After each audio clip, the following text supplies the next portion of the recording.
What I like most about Andrew Yang is that he is a progressive in the open-minded mode. He is open to bold new ways to solve problems, such as the universal basic income, which he calls the freedom dividend. This is necessary because the problems we experience at each stage of history is new.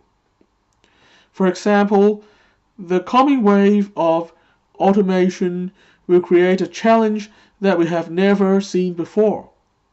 No social theory from an intellectual establishment that is still tied down to a 1960s-based worldview will adequately address this challenge.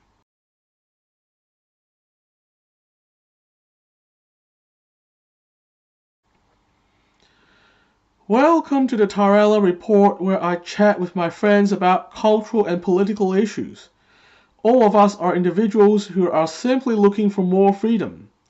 I believe that it is only through amplifying the conversations of everyday individuals that we can cut through the nonsense and bring back freedom. Today's conversation is with Katie, an old friend of mine with whom I have had political conversations going back to our college days. Katie identifies as a progressive, whereas I identify as a classical liberal. I think we do share quite a lot of common ground. For example, in our preference that our political leaders be truly open-minded.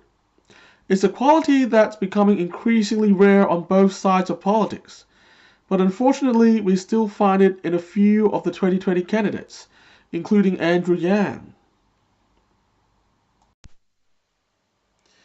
In fact, the reason why I identify as progressive is because it signals an openness to new and creative solutions to solve our problems and the adaptability this creates. Now, this is very different from how some people think of progressive these days, whether this be a set of dogmatic policy positions that were bundled together for various historical reasons, or a set of beliefs that arise from social theory created in certain sections of academia. The main difference is that my progressive is open-minded, open-ended, and practical, while theirs is dogmatic, rigid, and narrow-minded. What I like most about Andrew Yang is that he is a progressive in the open-minded mode. He is open to bold new ways to solve problems, such as the universal basic income, which he calls the freedom dividend. This is necessary because the problems we experience at each stage of history is new. For example, the coming wave of automation will create a challenge that we have never seen before.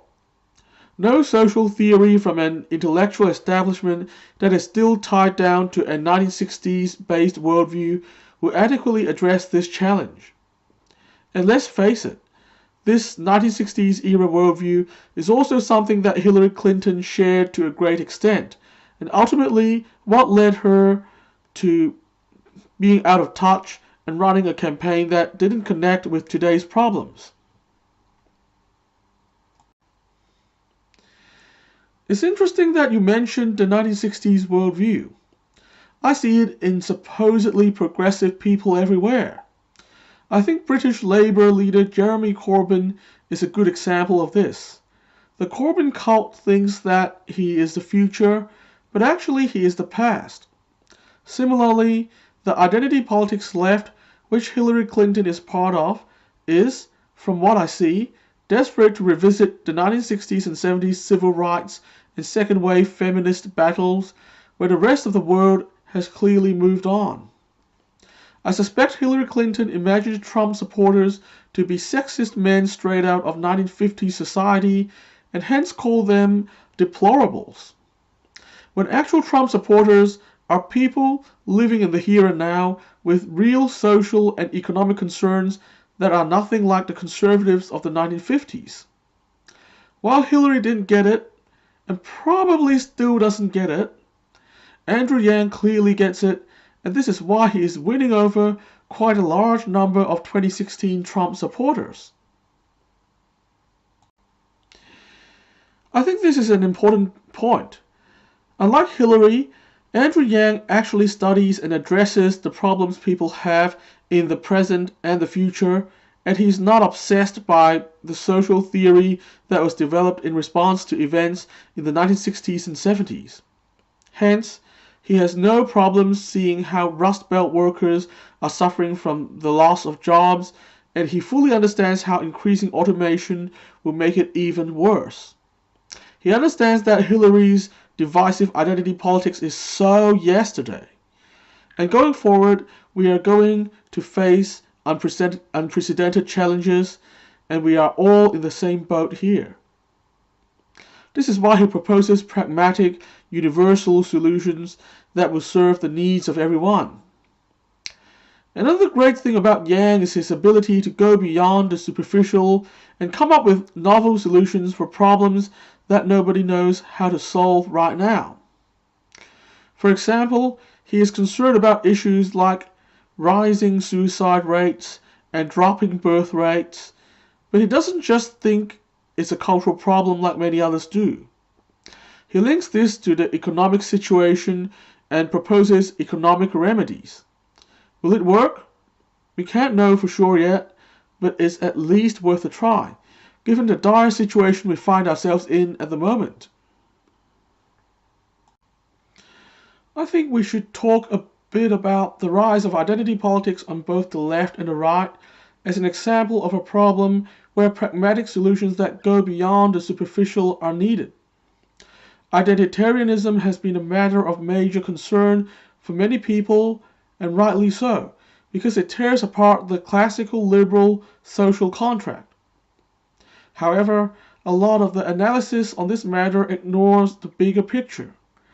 The post-war period was great for classical liberal values in general, but it did not exist in a vacuum. I think that a society where there is a weak social fabric and weak and unstable family structures is one prone to identity politics. This is because when people don't have the strong bonds of family and tradition to identify with, they turn to identification based on other things, like demographic characteristics or shared worldviews. The bonds of identity around race, gender, sexual orientation, or political affiliation have become a substitute for the bonds of families and institutions. Therefore, to cure the identity politics problem, we need a strong social fabric made up of strong and stable families and institutions. Now, we all know that economic stress is a big contributor to family breakdown, and the past 3 decades of economic policy have increased the economic stress experienced by many families.